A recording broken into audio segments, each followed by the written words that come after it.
Tecnología solucionada, arrancamos la presentación de la tarde. Les quiero dar las gracias y la bienvenida a este rato para compartir con ustedes algunas ideas. Había muchas cosas en la feria para ir a escuchar, así que yo les agradezco especialmente que hayan venido aquí. La idea es charlar este rato de algunas cuestiones que servirían para pensar en la clase de matemática, cuestiones de tipo metodológicas, de esas que van más allá de pensar en cómo enseño un contenido en particular, sino que atraviesan el pensar la enseñanza de distintos contenidos. La organización de este rato va a tener como tres momentos. Un primer momento en el que vamos a estar hablando de cuando el profesor piensa los objetivos de aprendizaje para sus alumnos. Soy yo. Hoy no quiso que me ponga esto. A ver, objetivos, ahí estamos. Tenemos a alguien escondido ahí abajo que está tratando de solucionar los problemas. Objetivos, consignas y actividad matemática del alumno va a ser un primer momento para hablar de estas cuestiones y de cómo estas cuestiones se entrelazan entre sí. Un momento para hablar sobre las intervenciones del docente, que es algo que nos pone en una situación en general tensa, en una situación en tensión, porque tenemos que resolverlo en la inmediatez de la clase. Entonces acá vamos a tener un rato para pensar en esto, poniéndole pausa a la clase. Y al final dejé un espacio que es abierto, en realidad, porque quiero que sumen reflexiones, anécdotas, cosas que vinculen con lo que voy a estar contando en este rato. Va a haber solo una diapositiva ahí y les voy a dar la palabra y espero que ese rato sea un rato interesante para todos. Va a haber una cuestión que atraviesa casi toda la presentación de hoy, que lo van a ver utilizado en distintos momentos y se los voy a ir señalando, que es una idea de que cuando uno piensa en dar una clase de matemática es como que tiene clara una meta. Uno cuando va a diseñar o a planificar una clase, lo primero que hace es ponerse una meta. Y me encanta este dibujo porque este dibujo separa a la meta de los hombrecitos. Es decir, no traza un camino, no me dice qué es lo que tengo que hacer para llegar a la meta. Eso me va a tocar pensarlo. Una vez que puse la meta, me va a tocar pensar qué hago yo para lograr eso. Y entonces, el camino que justamente esta imagen no marca entre el hombre y la meta, o entre los hombrecitos y la meta, me gusta esta imagen también porque marca un camino en construcción.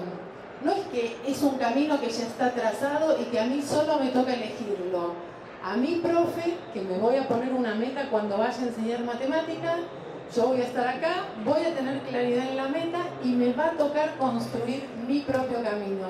Y todos nosotros podríamos compartir una meta y diferir en los caminos que elegimos para llegarla.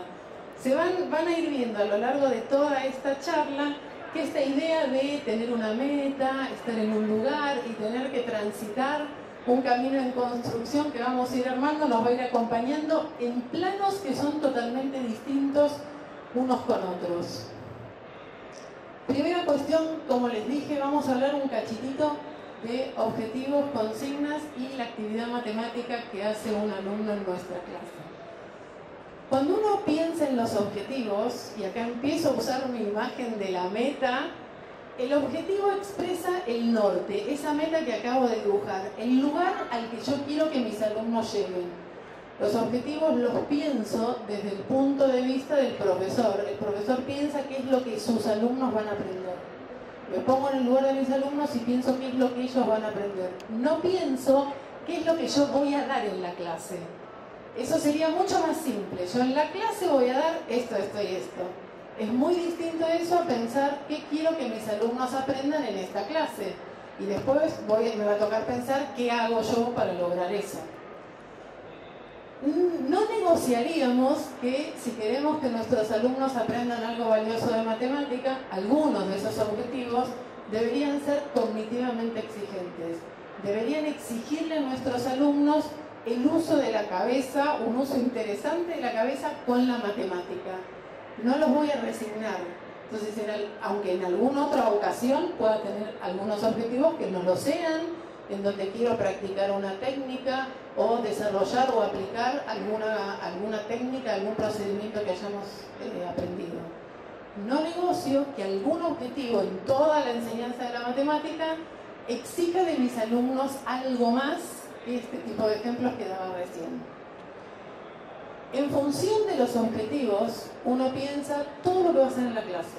Uno piensa las consignas de trabajo que le va a dar al alumno, es decir, la tarea concreta que le voy a poner a hacer cuando estén en la clase, y la modalidad de trabajo. ¿Qué voy a hacer? ¿Los voy a poner a trabajar individualmente, en grupo? ¿Voy a exponer yo? ¿Voy a dar un asunto y los voy a hacer debatir para que tengan que argumentar?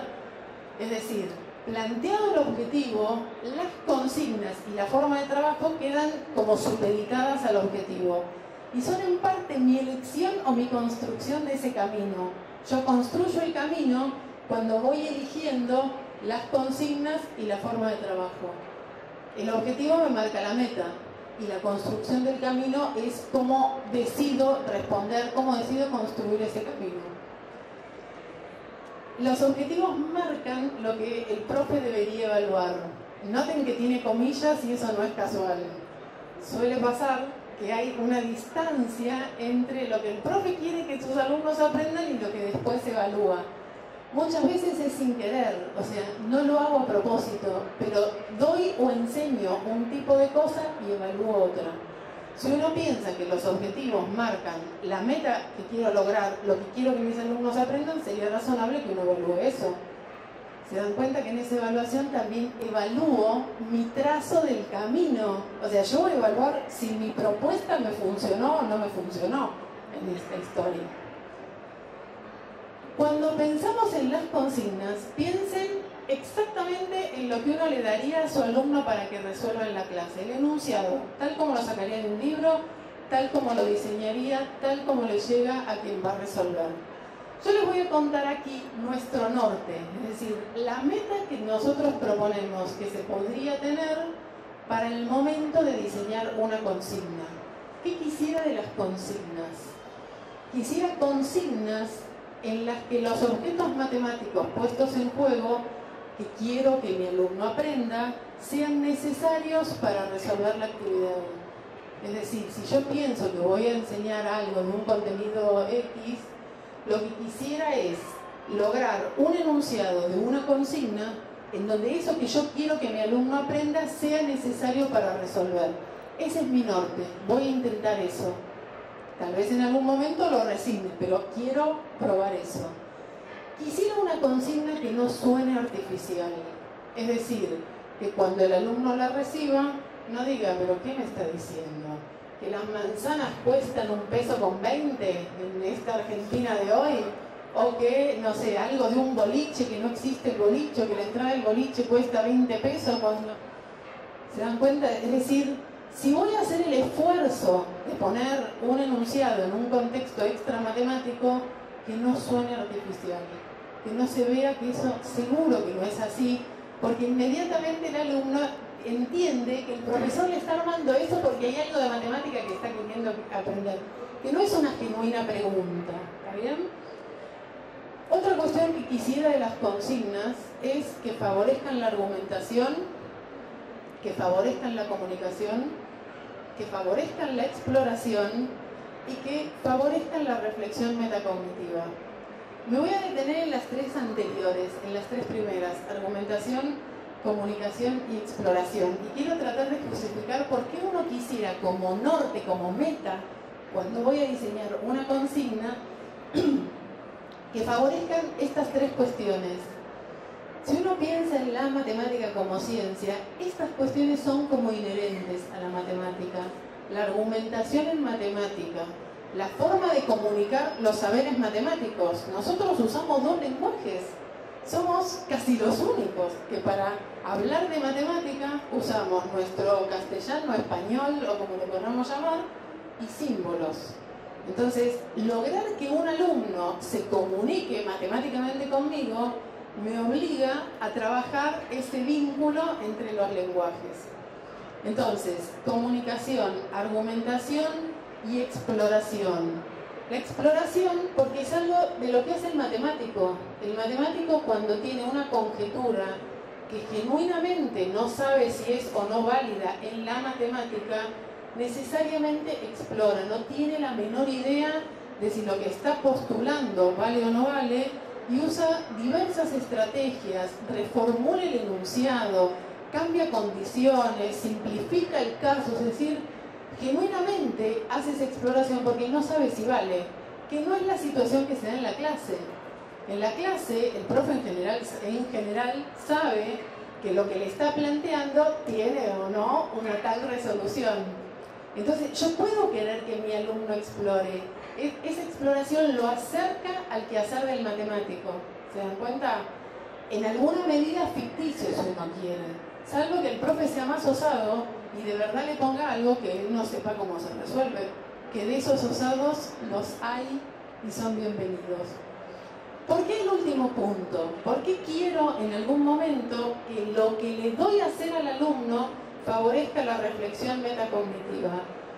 Porque es lo que uno se lleva más allá de la resolución del ejercicio. Es decir, yo puedo resolver algo, ejercicio, problema, actividad, consigna, no me interesa el matiz del nombre en este momento, que podría darnos mucho para hablar. Que el tipo de consigna que le dé en algún momento lo corra al alumno del plano de haber resuelto y lo ponga a mirarse qué es lo que pasó durante esa resolución, le permite ver más allá de la resolución, le permite en alguna medida desprenderse de la resolución que hizo. Todo lo metacognitivo tiene que ver con la reflexión de la propia cognición, es decir, la reflexión de lo que yo, persona que resolví, hice, viví, sentí, tiene que ver con las emociones, con lo matemático, con el trabajo realizado. Les voy a estar dando ejemplos de este tipo de cosas en un par de filminas más adelante. Las tomo como un norte, o sea, cuando piense en la redacción de una consigna, me gustaría que mis consignas tengan esta como perspectiva. Se dan cuenta que habría consignas que no pasan la prueba, o sea, no agarro cualquier consigna y hago clic, clic, clic a todo esto, se me caen algunas entre medio. En lo que voy a estar contando hoy, quiero contarles dos tipos de consignas que está bueno considerar con este norte. Uno podría decir, bueno, yo no comparto tu norte y tengo otro norte y bienvenido sea, uno puede hablar de eso.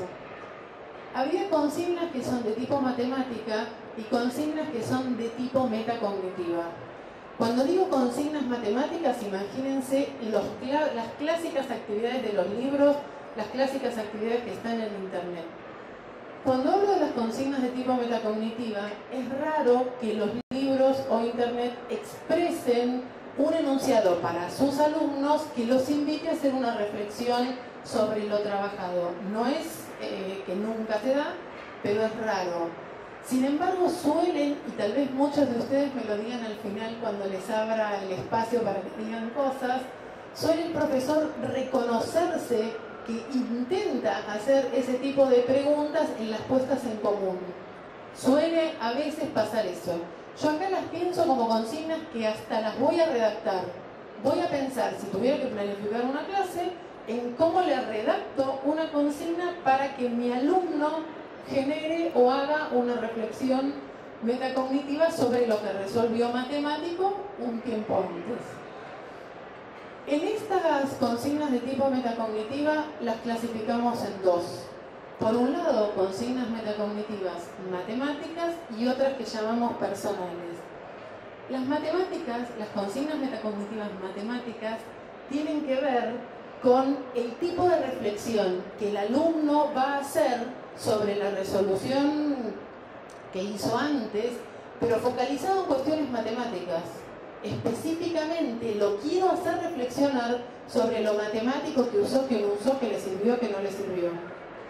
Las consignas metacognitivas personales tienen más que ver con la persona en sí, con cómo se sintió, con qué le resultó difícil, con qué ni agarró porque le pareció un espanto. A todos nosotros nos habrá pasado en guías de ejercicios que nos daba algún profe de matemática avanzada, que uno decía, este ejercicio ni lo miro porque me parece horrible. O sea, hay algo de eso de que te espanta desde el inicio, reconocerlo y entender qué característica tuvo esa actividad para que me espante y ni la encare, es algo que uno se lleva cuando piensa en este tipo de cosas. En un momento voy a estar dando ejemplos. Estas consignas matemáticas suelen estar en los libros, algunas, con muchos ítems. Un enunciado, ítem A, hacer esto, ítem B, hacer esto, ítem C, hacer esto. Yo pregunto, y acá viene mi analogía con el dibujito de las personitas y esa meta, ese norte. Los ítems estos están indicándole el camino que el alumno debe recorrer. Entonces, pregunto, ¿y si esta persona no entendió a dónde va? Y yo lo hago andar por un camino en el que él ni se planteó a dónde estaba tratando de ir. ¿Por qué va a seguir el camino? Porque yo le estoy diciendo en el ítem A resolver esto, en el ítem B resolver esto. Pierde la perspectiva. O sea, obedece mis pasos porque se los estoy dando, pero pierde absolutamente la perspectiva de a dónde está queriendo ir. ¿Podría pasar que lo vea? Sí, podría pasar. Podría pasar que no lo vea. Y podría pasar, me encanta esa imagen del botecito en el medio del mar, podría encontrarse remando en el medio del mar y obedeciéndome lo que le dije hacer, porque él es el alumno, yo soy el profe, yo le puse los ítems, él va a hacer los ítems. Y nunca entendió para qué hace eso, nunca entendió dónde lo estoy tratando de llevar. Entonces, esa es una situación. El otro caso es este. El norte está acá, ni lo vio y él arrancó para otro lado pensando que lo que hace lo va a llevar a otro lugar. ¿Se dan cuenta? Entonces, el tema de los ítems es un tema delicado. Al profe en general le da seguridad. Porque nosotros pensamos que cuando ponemos ítems, yo soy vieja ponedora de ítems, hace unos años atrás, debo reconocer, uno piensa que pone los ítems para ayudar. O sea, porque dice, no, pero si no le pongo ítems no sabe ni cómo empezar. Ahí. Entonces, uno podría decir, y si preguntáramos por el norte, a ver, se me giró. Este tiene una posición. A ver. Ahí está. Si no, se lo pongo el otro. A ver, ahí está. Uno dice, si en lugar de poner los ítems, que los ponemos con buena intención para ayudar, mira, no quiere conmigo. A ver. La pregunta sería, ¿qué pasaría? ¿Me saco? Vamos a la vieja tecnología.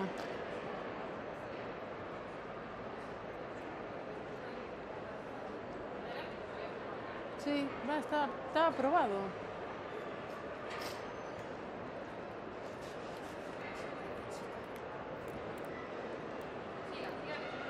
Digo, si en lugar de poner los ítems uno preguntara por el norte, o sea, por ese lugar, por ese destino, o sea, ¿a qué lo quiero llevar? Le hago una pregunta que lo mande a pensar en ese norte al que lo quiero guiar. Le pregunto por el norte.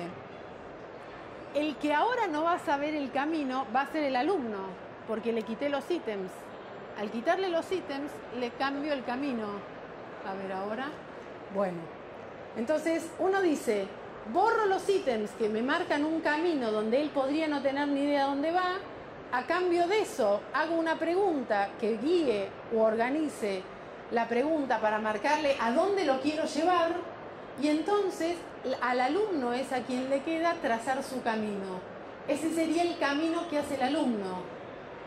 ¿Se empiezan a dar cuenta cómo estoy usando este dibujo en distintos planos? Cuando el profe piensa en la clase, piensa en su norte y él traza un camino eligiendo consignas, modalidad de trabajo y todo eso. Acá la situación es otra.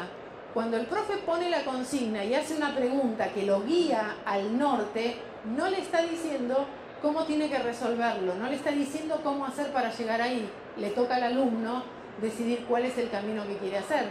En este camino es donde se va a dar la exploración, la argumentación y la comunicación que hace un rato mencionaba como valiosos. La pregunta es, si yo quito los ítems, al profe en general le da inseguridad, pero tendrían un uso muy bueno, muy bueno. Yo me podría guardar todos los ítems por si acaso el alumno no tiene idea de cómo empezar, de cómo arrancar, de qué camino transitar para llegar a la meta. Entonces los uso dosificadamente y los uso intencionalmente cuando entendí que ya sabe a dónde quiere ir, pero que todavía no se le ocurre cómo hacer para llegar ahí. Los uso como ayudas, los uso asociadas a las intervenciones del profesor, a las que en un rato voy a volver.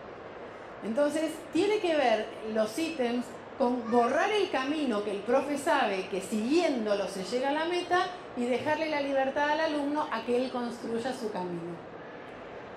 Hablemos entonces de si vamos a considerar los ítems, porque hay gente que se niega a abandonar los ítems y vale todo en la vida, se podría pensar una pregunta al final de los ítems en la que uno reconstruya el sentido de la actividad. Está bien, te mandé caminar, vos seguiste mis pasos porque eras nueva, yo era profesora nueva, no conocía a mis alumnos, quise una clase tranquila, te puse todos los ítems. Bueno, al final de eso pongo una pregunta en donde le pregunto por el norte, por la meta, por ¿para qué hicimos todo esto? ¿Se dan cuenta? No quiero perder la posibilidad de que el alumno entienda para qué estaba haciendo lo que hizo. ¿Se ve? Entonces uno intenta no correr riesgos y que ese norte no quede disgregado en la itemización que tenía esa consigna. Cuando hablamos de las consignas metacognitivas, como les contaba, la idea es que el alumno reconozca qué hizo, para qué le sirve, qué le fue útil, qué no le sirvió. Es como que en esta situación el alumno ya vivió la situación de pensar cuál era la meta que tenía que lograr, definir el camino o transitar el camino que le dieron, y las consignas de tipo metacognitiva lo hacen tomar distancia. Es decir, esta imagen debería ser la misma que este hombrecito, pero no me los encontré la misma imagen mirando para el lado que yo quería. Esta persona es esta, que toma distancia de lo que hizo y mira el proceso recorrido. Mira todo. Mira la meta, mira el camino que recorrió y mira cómo se sintió en ese camino. ¿Se dan cuenta? Ese es el mensaje de las consignas de tipo metacognitiva. Alejate, mira lo que hiciste y contame. Contame desde lo matemático y contame desde lo emocional. Esto es lo que hace un momento les presentaba. Les decía, una clasificación que lo que nos permite no es clasificar por clasificar, sino no dejar de preguntar qué es lo que el alumno reconoce sobre lo que hizo que tiene que ver con lo matemático. Yo quiero que aprenda matemática, ese es mi norte, ese no lo negocio. Entonces, las consignas personales son muy buenas porque me dan idea de lo emocional, pero las matemáticas no las resigno, porque son donde mira lo matemático, entiende qué se lleva más allá del ejercicio. Entienden qué herramientas les son útiles, qué estrategias les sirvieron, cuáles no les sirvieron, cuáles son aplicables en una ocasión y en otra. ¿Se dan cuenta? Mientras que lo personal focaliza en esto de los gustos, lo que te fue fácil, que es súper valioso porque la matemática está atravesada por lo emocional. Yo no sé si saben que hay una línea de educación matemática, que es la matemática afectiva, que estudia exactamente todo lo que tiene que ver con las emociones en gente aprendiendo matemática. O sea, es muy fuerte lo emocional en la matemática. Y les habrá pasado a ustedes, si están acá, algo de las matemáticas les gusta, salvo que hayan enganchado a un acompañante valiente que decidió sentarse.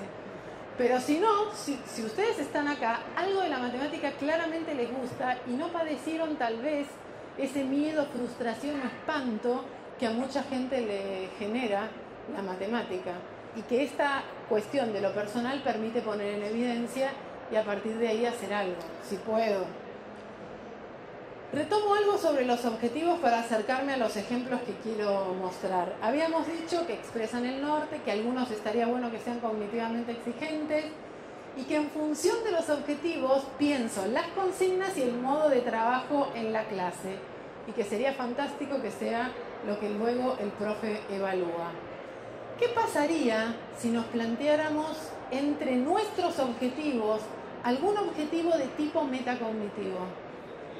Si nosotros decidiéramos hacer eso, algún objetivo de tipo metacognitivo, claramente son cognitivamente exigentes. Y hay una cuestión que está bueno tener en cuenta, que es que se requieren dos momentos, se requieren dos etapas. Para poder pensar sobre lo hecho, primero tengo que haber hecho cosas. Entonces, cualquier objetivo de tipo metacognitivo va en dos etapas. Primero te pongo a hacer, te pongo a hacer, te pongo a hacer, y después de eso voy a generarme una pregunta, una consigna, un trabajo en el que te voy a hacer mirar todo lo que hiciste y te voy a hacer preguntas de lo matemático y de lo afectivo. ¿Se dan cuenta? Esto sería súper interesante para que charlemos en otra ocasión, no me voy a detener, pero digo, habría que pensar cómo haría para evaluar esto, si los objetivos son los que se evalúan y me puse un objetivo metacognitivo de alta exigencia, tendríamos que pensar cómo evaluarlo. Quiero hacer una mención respecto a algunas pistas o tips para redactar consignas. Ya tenemos nuestro norte con las consignas, hablemos algunas cosas que tienen que ver con la redacción de las consignas. Pensando en esto, muchas veces tomamos consignas de un libro o de internet y algo no nos termina de cerrar en esa elección de las consignas y la retocamos. Nosotros tenemos nuestra mano de artista en eso y a veces las diseñamos de cero porque consideramos que podemos hacer una buena consigna y bienvenido sea. Y a veces retocamos las que nos encontramos por ahí. Este tipo de pistas va a ayudar a ese momento, tanto del diseño desde cero, como del momento de donde voy a retocar. Tomé una consigna de un libro y le voy a poner mi toque personal. Fíjense, primera cosa, hay que redactarlas tal como se las voy a dar. No voy a describir, no voy a decir, le voy a dar un ejercicio para que encuentre una función lineal dados 2 puntos. No, le voy a poner exactamente el enunciado tal como se lo voy a dar. Esta es como obvia si uno la piensa, pero no es tan así si uno mira libros. Si la consigna viene contando una situación en contexto extramatemático, lo ideal sería que la pregunta sea una pregunta de ese contexto extramatemático. ¿Qué estoy tratando de evitar con esto? Actividades ficticias, en donde tengo todo un contexto que me relata del crecimiento, de las bacterias, de cómo se duplican del tiempo, qué sé yo, y después me pide que haya la fórmula de la exponencial y la grafique. ¿Se dan cuenta? Termina siendo ficticio para el que lo recibe, porque el que lo recibe termina entendiendo que al profe lo único que le importa es la fórmula de la exponencial. Las bacterias se desvanecieron. Entonces, si uno lo piensa, es obvio, pero hay que tenerlo en cuenta y sostenerlo cuando uno busca o redacta consignas. Evitar que la redacción explicite si algo buscado existe o si algo buscado es único. Muchas veces con un matiz podemos generar la duda de si algo existe o no existe y si es único o no es único. ¿Existirá una función cuadrática que pasa por los puntos tal, tal, tal? Es muy distinto que decir hallar la función cuadrática que pasa por los puntos tal, tal, tal. ¿Se dan cuenta? El matiz uno lo puede ver como mínimo, pero en el fondo abrí la discusión a si hay o no solución y si es o no única. Pedir explicaciones incluso cuando uno descarta algo, es decir, no solo elegir lo correcto entre un abanico de opciones, sino contame por qué descartaste esto que descartaste, porque es muy probable que en la argumentación de por qué descarté lo que descarté haya mucha riqueza matemática y hasta cosas matemáticamente incorrectas que no aparecerían en escena si no se las pido. ¿Está bien? Pedir anticipaciones, que anticipen qué va a pasar con... A todo el que quiera el Power se lo prometo mandar a cambio de un correo electrónico. Última diapositiva tiene mi mail. Me piden el Power, tienen el Power muy fácil. Y sobre la redacción de consignas, invitar a reflexionar sobre lo hecho, como hablábamos hace un momento, en un segundo momento o en un segundo plano. Les quiero dar ejemplos. Ejemplo, consigna. Se tiene un barril de madera con capacidad para 100 litros que vacío pesa 25 kilos. Lo vamos llenando con un aceite que pesa 0,74 kilos por litro.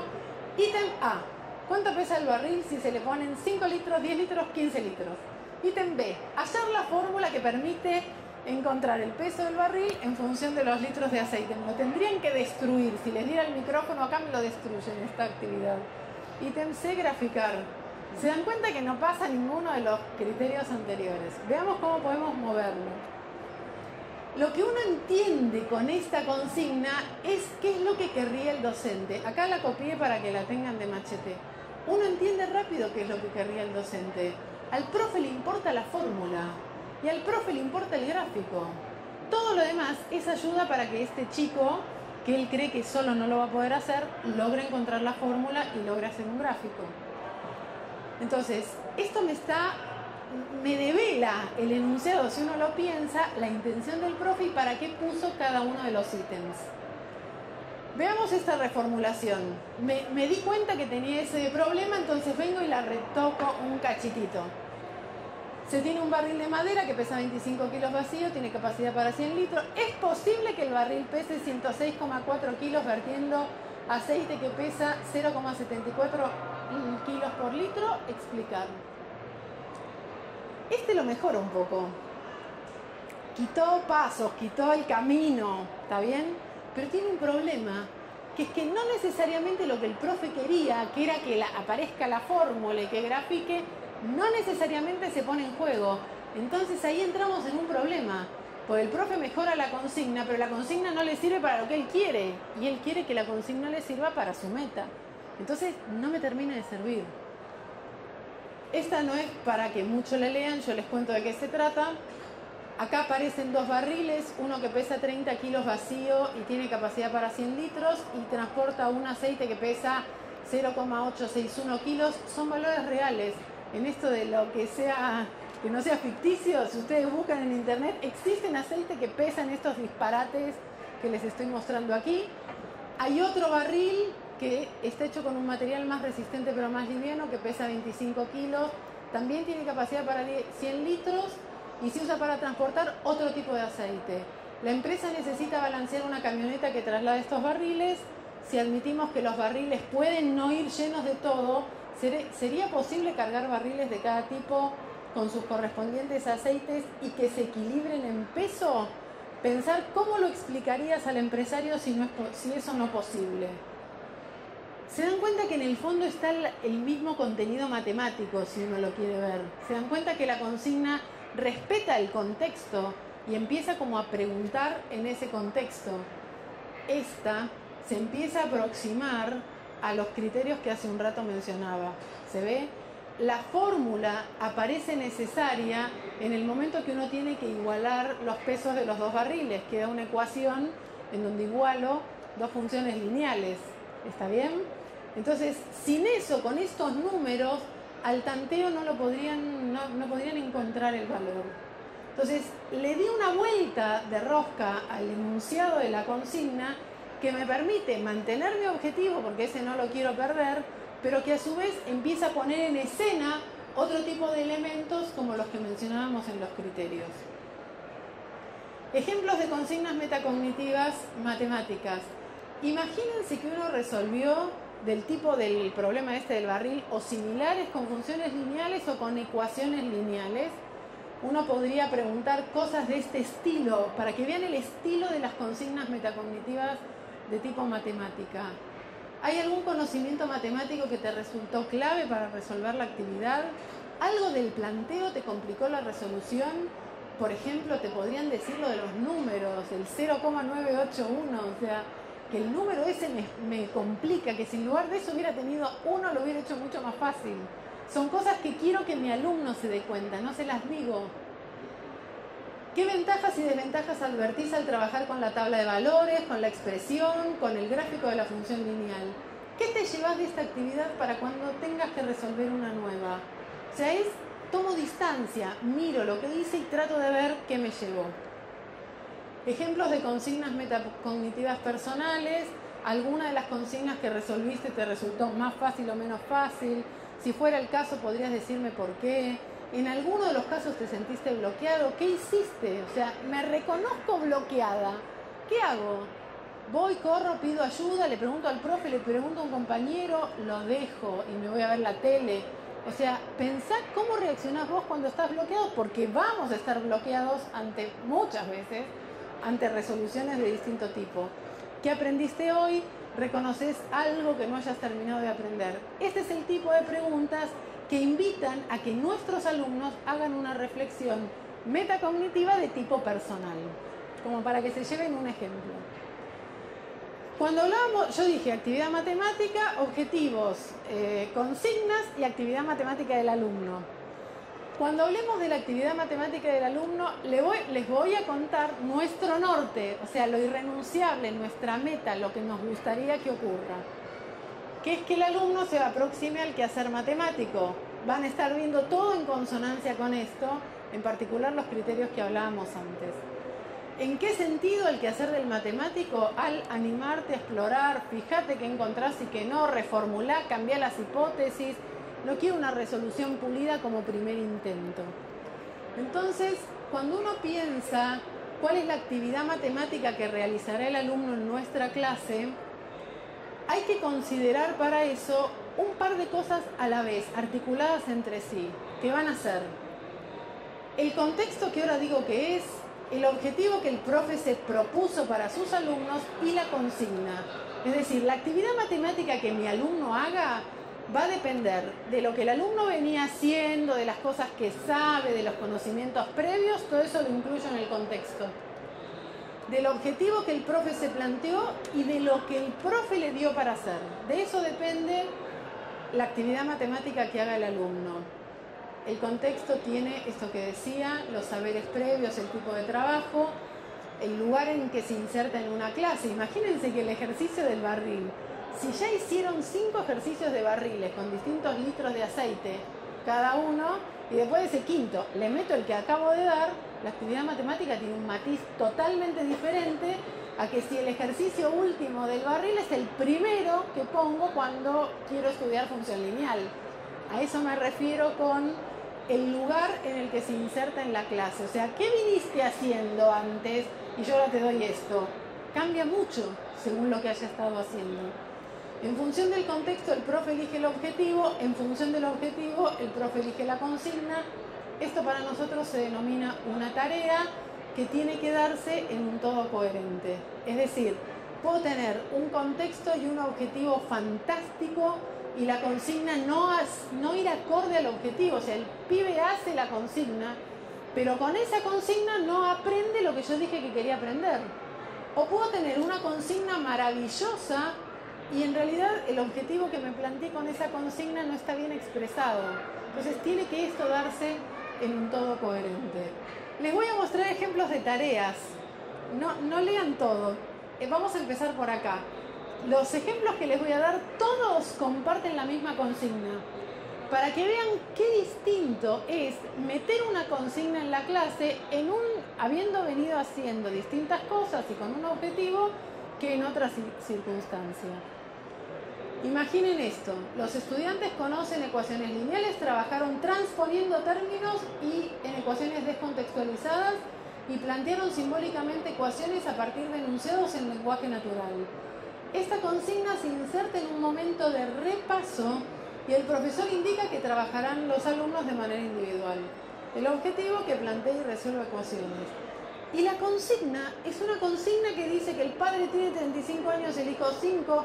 Es posible que al cabo de algunos años la edad del padre sea 3 veces mayor que la edad del hijo. O sea, si ya saben tanto de ecuaciones, la ecuación que queda cuando uno plantea esto es muy simple. Entonces quiero que repase y para el repaso le pongo una consigna cuya ecuación le queda casi una trivialidad y que saldría al tanteo, esta saldría al tanteo, entonces se desconecta la coherencia entre la consigna y el objetivo. Piénsenlo así, ¿ustedes elegirían esta consigna para este objetivo en este contexto? Probablemente se contesten que no. Entonces ahí lo que falla no es que la consigna es mala en sí misma, falla como el combo, falla el paquete completo. Miren ahora, se ve que la consigna quedó igual. Contexto. Los estudiantes han trabajado en formular simbólicamente situaciones en la que reconocen algún patrón de comportamiento y no conocen las ecuaciones lineales. El docente espera que puedan encontrar por tanteo la respuesta para luego proponer otra situación en la que el tanteo no les resulte una estrategia útil. Propone trabajar en grupos. Objetivo, que el estudiante explore numéricamente una situación dada en lenguaje natural. Y la consigna es la misma. Pero nada que ver el combo, o sea, nada que ver para qué el profe mete esa consigna en la clase y nada que ver el momento en el que pone esa consigna en la clase. ¿Se dan cuenta? Esta es fantástica para esto, porque justamente el valor lo pueden encontrar al tanteo, no necesita ni siquiera escribir la ecuación. Y como después le va a poner otra en donde el tanteo no le resulta útil, ahí va a generar la necesidad de las ecuaciones, que era uno de los criterios que hace un rato les decía, que los objetos sean necesarios para resolver la actividad. Miren una última. Misma consigna. Ya trabajaron con ecuaciones lineales, ya transpusieron términos, ya plantearon simbólicamente ecuaciones y esto es repaso. Y el objetivo es que el estudiante adquiera destreza en la resolución de ecuaciones transponiendo términos. Me hacen así con la cabeza. No. Y no es un problema del objetivo solo. No es un problema solo de la consigna, es un problema de la articulación. De que no elegiría esta actividad para este objetivo. El objetivo sería valioso visto solo. Por ahí quiero que adquiera destreza, pero no elijo esto. Entonces, esto hay que mirarlo en un todo coherente. Bueno, casi que lo estuve hablando a medida que presenté los ejemplos, el de cómo vimos los ejemplos. Quiero hacer solamente algunos comentarios sobre las intervenciones docentes y les abro el rato para que comenten, aporten, vinculen o lo que sea. Yo sigo con nuestro norte.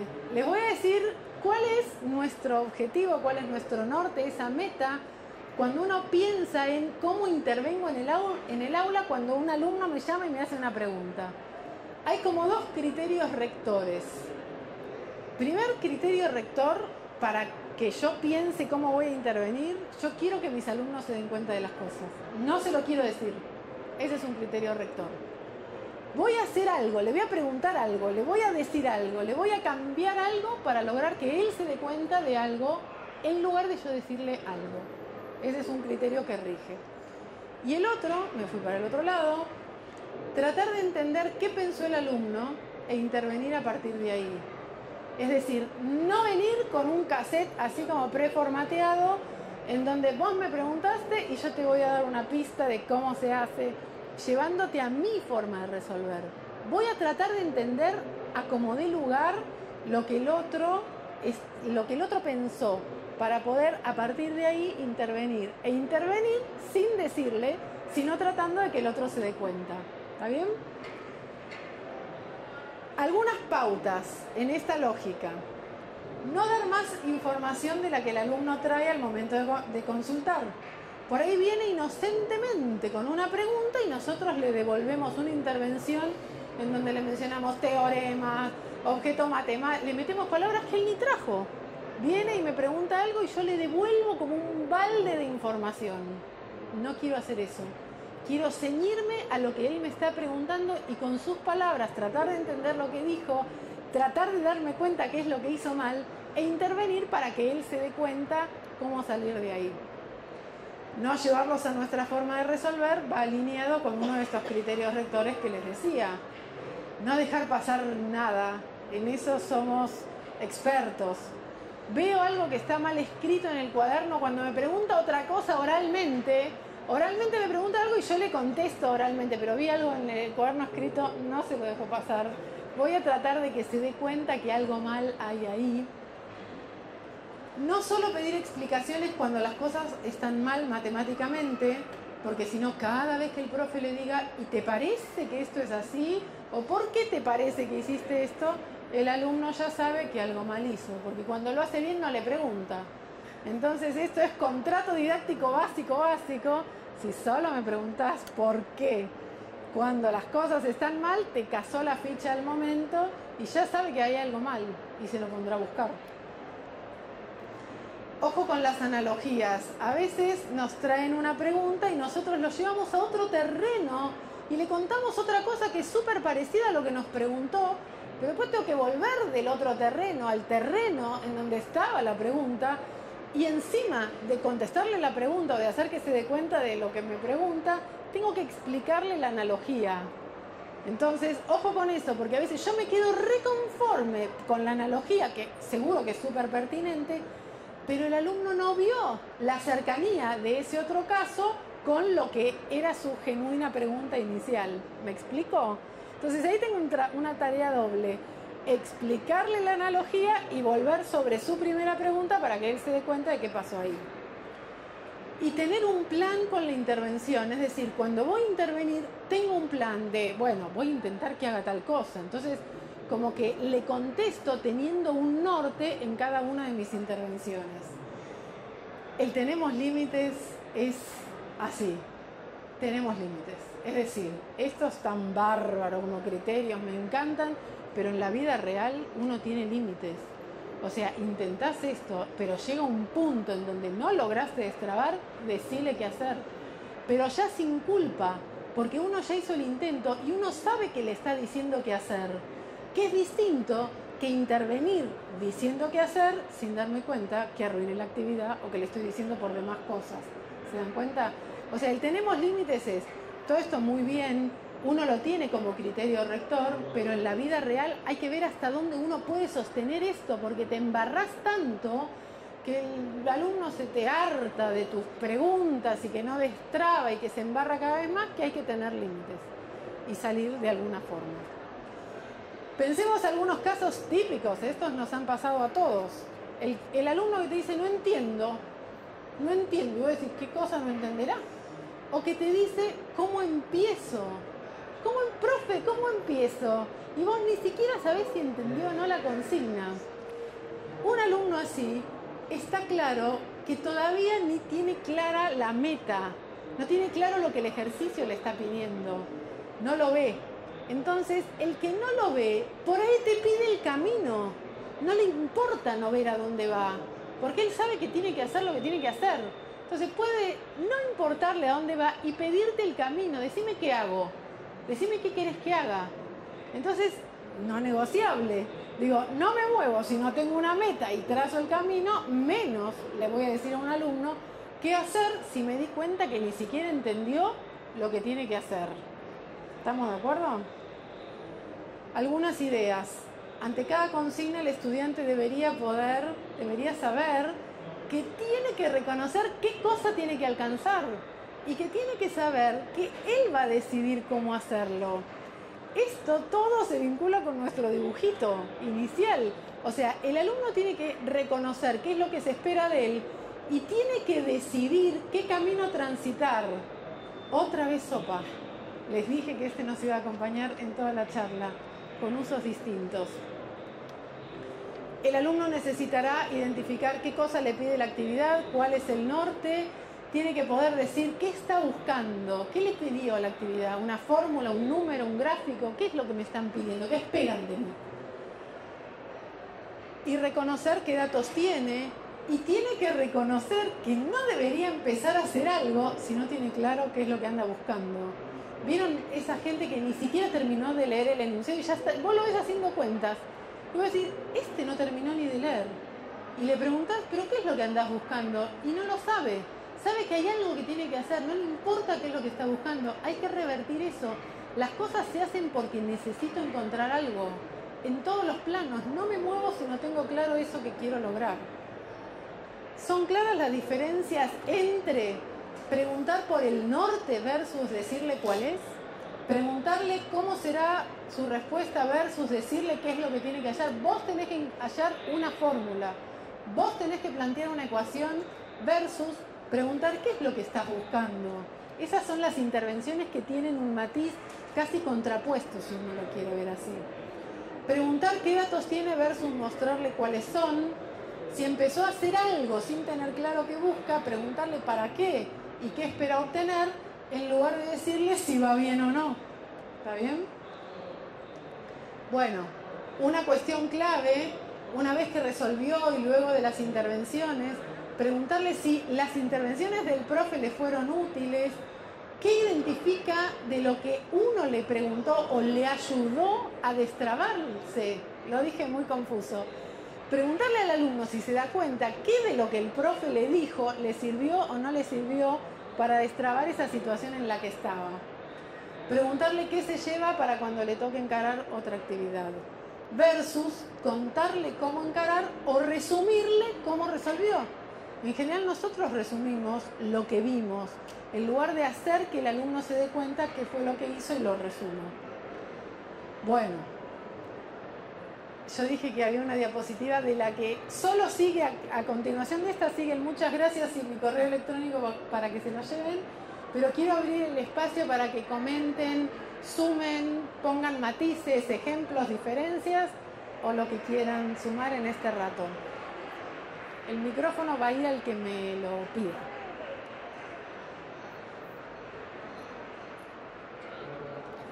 Hay que esperar, se dice que hay que esperar una cierta cantidad de segundos, que es lo que hay que esperar para que se anime, así que no hay apuro. ¿En qué horario estamos? Fantástico. Ramón. Bueno, a ver, me parece súper interesante lo que planteaste. Creo que varios, yo por lo menos la reconocí en muchos casos, haciendo las cosas como no se deben hacer. Por ahí no con tanta culpa, porque bueno, trato de ir mejorando cada día, justamente esto de venir acá es para seguir mejorando. Y bueno, la verdad que me invita a reflexionar, a seguir reflexionando sobre mis propias prácticas, es un proceso metacognitivo importante. Fabuloso, fabuloso. Lo de las intervenciones es difícil, porque muchas veces pasa que cuando ya hablé y me pisé, me doy cuenta que dije algo que no tendría que haber dicho y ya me pasó el momento. Por eso esto de decir, bueno, paremos y pensemos es una oportunidad como única. Sí, quería agregar algo de lo que decía Ramón y lo que contabas vos, que me parece que en todo esto hay como una mirada atrás, que lo importante es que tengamos las herramientas para decidir. O sea, son herramientas para poder tomar decisiones. La decisión puede ser intervenir de tal forma, hacer una consigna que en ese momento tenga un objetivo que cognitivamente no sea tan exigente. Lo peor que nos podría pasar es que estemos haciendo algo pensando que estamos haciendo otra cosa, que estamos haciendo la mejor intervención, o sea, lo mismo que cuando uno también toma alguna línea didáctica para trabajar, me parece que poder tener como docente o como investigador herramientas que nos permitan decidir y saber que la decisión por ahí no es la más óptima que uno podría tomar, pero dado el contexto elige determinada elección, determinada consigna, lo mismo que con las intervenciones, pero sabe que hay otra cosa. O sea, en el ejemplo que vamos a ver, sabe, uy, acá me equivoqué. Lo peor que podría pasar es no darme cuenta, irme feliz a mi casa pensando que hice la mejor intervención. Me parece que en todo esto, poder seguir pensando es lo que, digamos, hay de fondo en todo esto, que uno en algún momento decidirá una cosa y en otro momento otra. Totalmente. Es bien de la tarea profesional del profesor, ¿no? Todo lo profesional se juega ahí, en las elecciones y en las decisiones que Patricia dice. No, yo como he estado los alumnos del profesorado, y espero que por ahí se animen a hablar, espero que sí. No, lo que quería decir que rescato esto de poner un norte, y uno de ellos, para mi tarea, es seguirle la lógica, lo que vos dijiste. Todo el tiempo me lo planteo, no me sale todo el tiempo, esto me parece sumamente importante, que es cuando preparan las clases, seguirles el norte a ellos, sí, claro, seguirles la línea que ellos quieren y no poner la que yo digo que me parece la mejor porque la mía.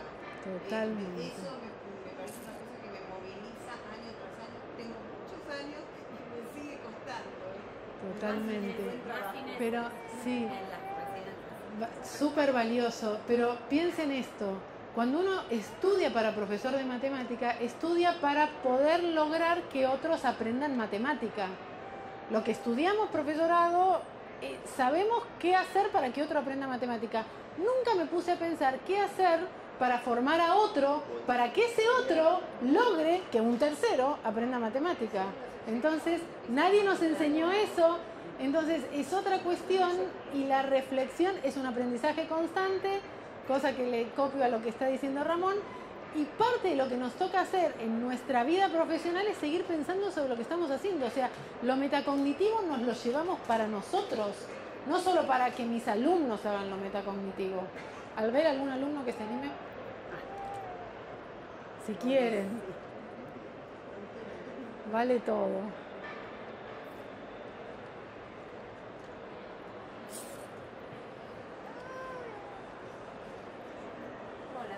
Yo quería reflexionar sobre el interés que tenemos que crear o que los chicos necesiten para aprender. Porque en la mayoría de las aulas, de las escuelas, tenemos chicos súper desinteresados en lo que proponemos, sea del barril, sea del boliche, porque ya saben que es matemática.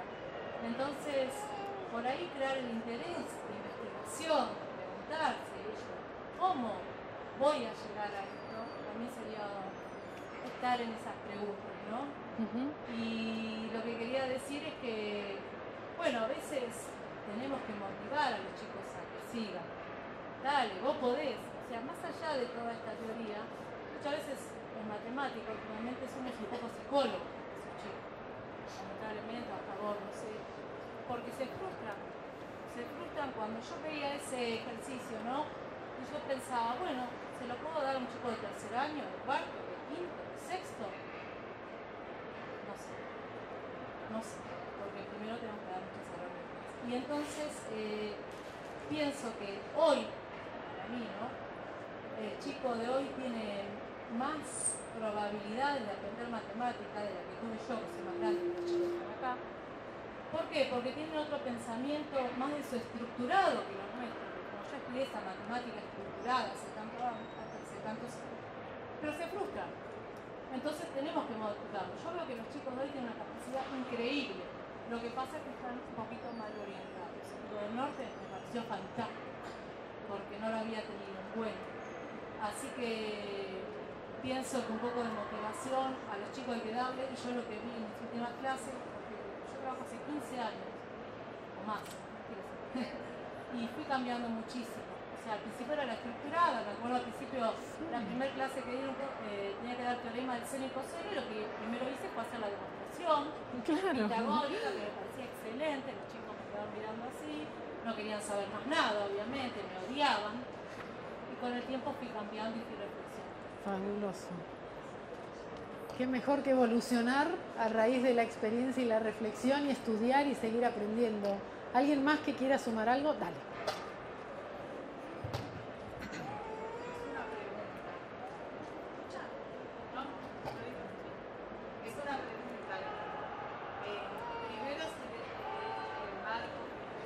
Es como trabajaste en la formación inicial y si de alguna manera has podido evaluar el impacto de esta metodología de trabajo en el propio aprendizaje de los estudiantes de formación y a su vez en sus posibilidades después de transferencia didáctica en su campo de ejercicio, que supongo que es el nivel medio, pero podría ser el nivel primario o el nivel educativo. Esto por un lado, y después desde esta presentación, ¿cuáles son las líneas que vos, de tu equipo, no sé cómo trabajar en equipo, como hacemos muchos que trabajamos en educación y matemática, cuáles son las líneas vinculadas a la investigación en educación matemática que han trazado o que están ya recorriendo? Ups. Bueno, nosotros trabajamos con este enfoque en la formación del profesor. Tenemos acá egresados que han vivido en las materias de educación matemática, en toda la enseñanza de planificar clases hasta llevarlas al aula. Estamos promoviendo este enfoque. Hay cosas que son últimas de desarrollos que armamos en el equipo, como vos bien decís, en donde están Inés, Patricia, que son últimas. Por ejemplo, incluir en las planificaciones, yo no sé si en tu época esto estuvo, que las planificaciones incluyan la redacción de las consignas de tipo metacognitiva. porque las jugábamos en las puestas en común. Entonces la planificación decía puesta en común, pero no decía qué es lo que esa puesta en común iba a preguntar. Entonces eso se esfumaba, o en el momento de las residencias o de la práctica no se terminaba plasmando lo que vos decías que era como lo irrenunciable de esa clase. Entonces en ese lugar es donde estamos porque son las materias que damos. Respecto de líneas teóricas, en las materias de educación matemática, yo trabajo en la Universidad General Sarmiento, lo que hacemos en la formación inicial del profesor y el posgrado que tenemos es dar diversidad de líneas. No un abanico enorme porque no llegamos con el tiempo, pero invertimos en dar diversidad, por lo menos 3 líneas, algo de teoría de situaciones, resolución de problemas y enfoque cognitivo está como siempre presente, y damos herramientas para poder analizar cosas a la luz de las teorías y fundamentar las decisiones. Entonces, después son libres, pueden hacer el diseño que quieran, pero tienen que tener herramientas para fundamentarlo. Tienen que saber que la fundamentación, y si lo habrán vivido, que la fundamentación tiene que tener teoría y evidencias que les permitan sostener lo que están afirmando. Invertimos en eso, mostramos un abanico de enfoques en existencia y nos metemos más profundamente en estas 3 que les mencionaba. No sé si alguien más quiere preguntar algo porque debemos estar casi en la hora de cierre.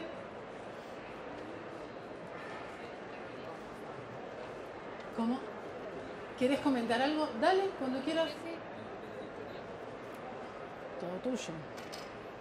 Simplemente quería, en nombre de la editorial de la Universidad Nacional de General Sarmiento, agradecerle la presencia, agradecer a Mabel, contarles que los libros que están aquí exhibidos están en el stand de la universidad, es el 536 del Pabellón Azul, así que los invitamos si quieren conocer, quieren acceder a estos libros o quieren conocer todo nuestro catálogo. Es una editorial que tiene más de 400 títulos publicados.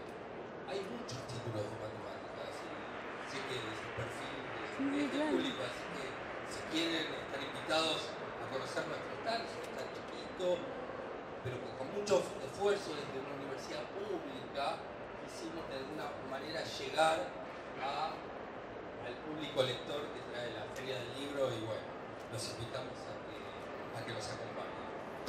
¿Sí para la feria ahora? ¿Para el stand? Sí, sí. Sí. Bueno, y además nos dice Mabel. Nos dice Mabel que va a estar en el stand, y si alguno va a querer alguno de los ejemplares, ella va a poder firmar. Bueno, muchas gracias. La gente de publicaciones de la universidad es fantástica y lo digo siempre. Bueno, muchas gracias a ustedes por todo este rato. Muchas gracias y nos vemos.